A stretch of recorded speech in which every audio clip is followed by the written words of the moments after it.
हवामान अभ्यासक मुक्काम पोस्ट गुगळी धामणगाव तालुका शिरूर जिल्हा परभणी। आज आहे 20 एप्रिल 2024। आजपासूनचा परत शेतकऱ्यासाठी अंदाज येत आहे, पण हा फक्त 10-12 जिल्ह्यामध्ये अवकाळी पाऊस पडणार आहे। म्हणून त्या भागातील शेतकऱ्यांनी कांदा असो कांदा असो हळद असो तुम्ही तुमची झाकून ठेवण्याची तयारी ठेवायची।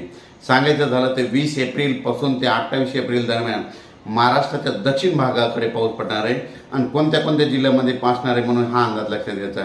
सुरुवातीला आपण काय करू, म्हणजे कोल्हापूर, सातारा, सांगली, पुणे, नगर, सोलापूर, उस्मानाबाद, बीड, लातूर, परभणी, हिंगोली, नांदेड, यवतमाळ आणि यवतमाळपर्यंत ह्या पट्ट्यामध्ये पाऊस असणार आहे। त्याच्यानंतर तुम्हाला एक सांगू इच्छितो, बीड जिल्हा देखील आहे, त्याच्यामध्ये बीड, जालना देखील आहे, म्हणून हे अंदाज लक्षात घ्यायचा।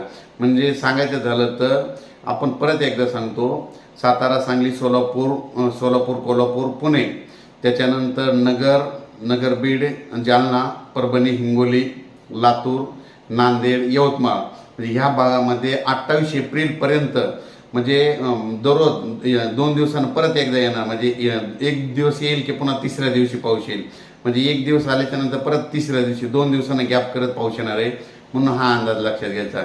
म्हणजे काही ठिकाणी पाऊस येईल, काही ठिकाणी वारा सुटेल, कुठं पाऊस पडायचाच नाही, ही परिस्थिती राहणार आहे, म्हणून हा अंदाज लक्षात घ्यायचा। अचानक वातावरण बदललं तर लगेच एक मेसेज दिलेला आहे।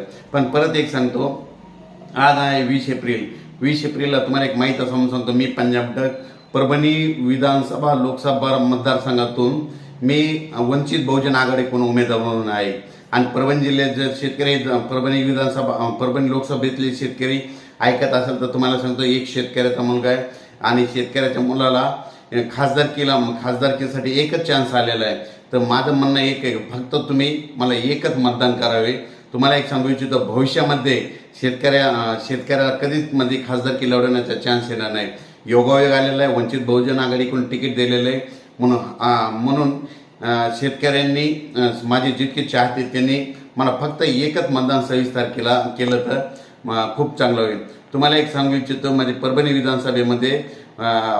लोकसभेमध्ये संपूर्ण मला शेतकऱ्याची साथ आहे, म्हणून तुम्ही मला माझं जे चिन्ह आहे निवडणुकीचे रोलर, म्हणजे सांगायचं झालं तर मराठीतून दबाई यंत्र, म्हणजे या दबाई यंत्राच्या पुढील बटन दाबून मला विजयी करताल ही अपेक्षा ठेवतो। थांबतो। जय हिंद, जय महाराष्ट्र।